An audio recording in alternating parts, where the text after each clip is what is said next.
Great to see you again. Obviously, under different circumstances this year, we'd usually be meeting up at the stables in Somerset and have a big press day. But what has the whole build-up for Cheltenham been like for yourself? For us with the horses, it's been no different at all. Obviously, most important thing, as has been for the last year, is keep all the staff and keep everybody safe.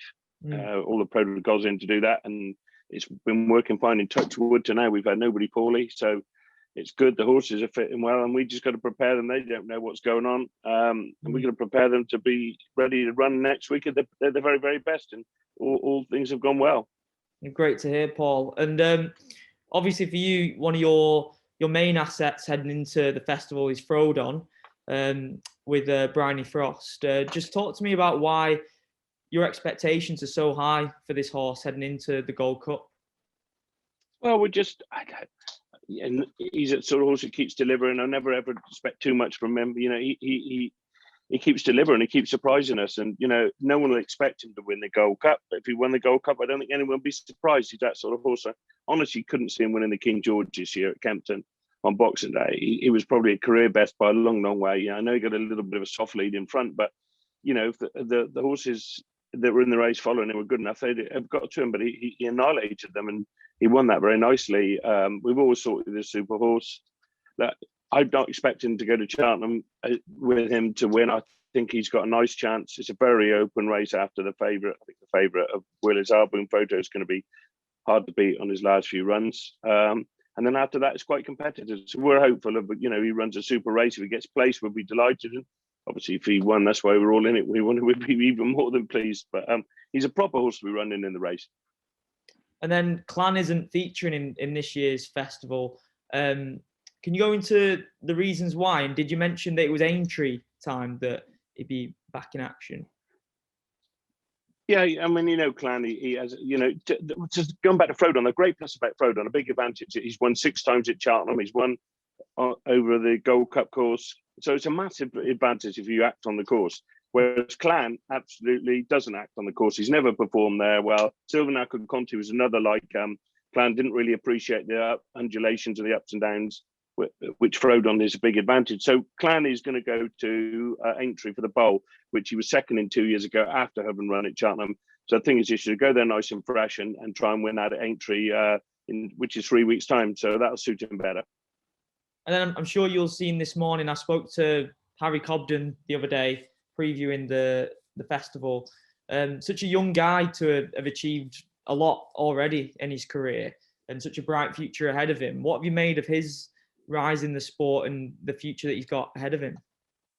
He's done very well, hasn't he? You know, he's vying for champion jockey this year with Harry Skelton and Brian Hughes. It's you know, just to get that far, he's done well.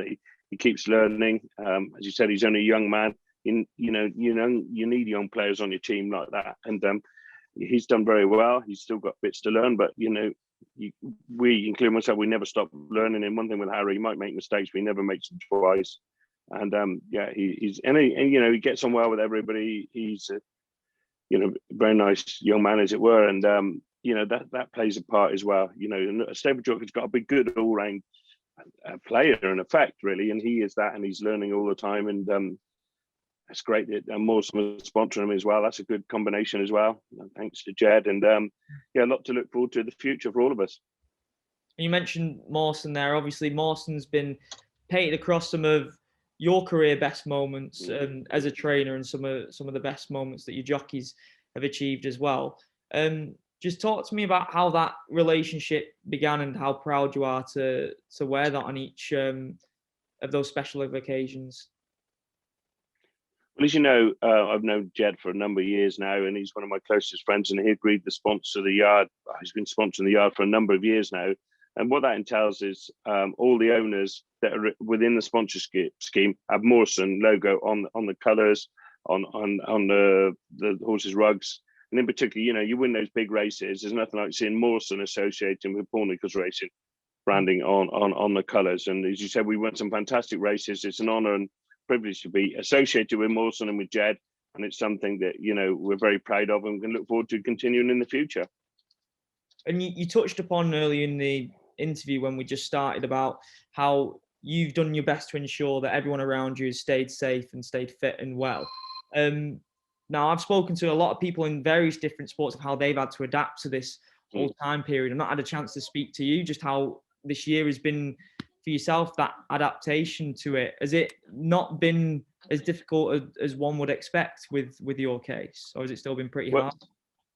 Obviously, we've been very lucky down in Somerset. COVID-19 hasn't been that prevalent.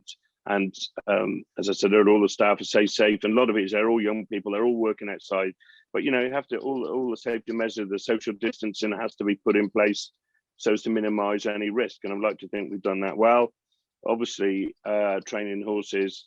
The most important thing is the welfare and the care of the horses. That comes first. But you've got to look after your staff, and it's been hard work, and things haven't been quite to normal. But everybody is knuckled down and stuck with all the rules and all the precautions. And touch wood, it's all gone well, and racing's gone well.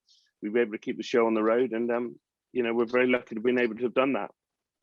And you yourself, it's no secret that you've had one of the most storied careers in the history of the sport, in the modern history of the sport of horse racing, in terms of the titles you win, the trophies that you've won, what you've achieved. Just in terms of each year passing, your motivations going forward, how is the motivation still there each year for yourself? It's no different. I absolutely love it. I mean, this year we've had probably one of the best years. We've got so far 140 winners. With a bit of luck, we could end been champion trainer for the team that for the 12th year. And it's a game I love it. I mean, I just love the competitiveness. Most of all, I love the horses. Race horses are the most fantastic animals. You do it because you love the horses, you love the people, the owners, your friends.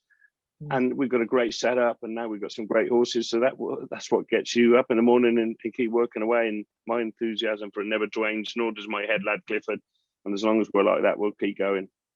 And I'm guessing, obviously, goes without saying, a festival like Cheltenham, like the Grand National, these are the ones that put that extra spring in your step and make you realise and reaffirm why you love what you do even more, surely.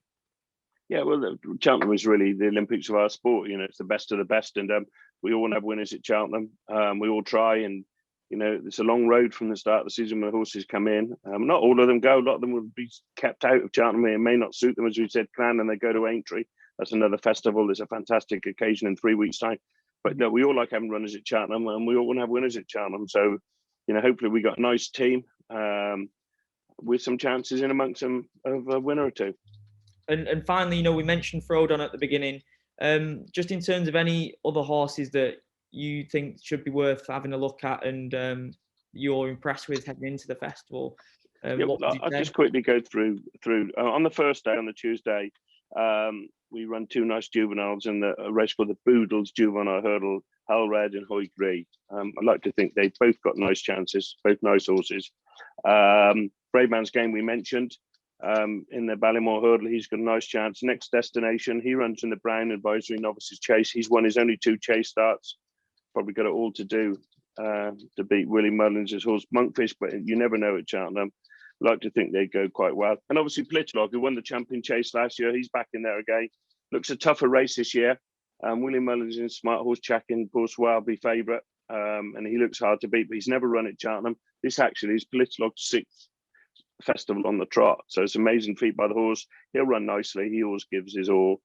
And on just during the week, a couple of others have sort of got chances. A horse on Friday in the Albert Butler Novice Hurdles, Barbados Bucks. We think he might run nicely. He's won his last 3 starts. He'd go quite nicely. And in the Fox Hunters Chase, the St James Palace Hunter Chase that we like winning, horse called Bob & Co. He won at Bangor Haydock recently. He'd go very nicely. So we've got lots of chances. And there's bound to be an odds 33 to 1 up. Rungs better than its odds. But, I suppose the week's headed up by Frodon and the Gold Cup, and we can't wait to get going. Perfect, Paul. Well, I really appreciate your time, and I wish you the best of luck with all your horses, and especially Frodon in the Gold Cup. Really appreciate your time. My pleasure. Thank you very much.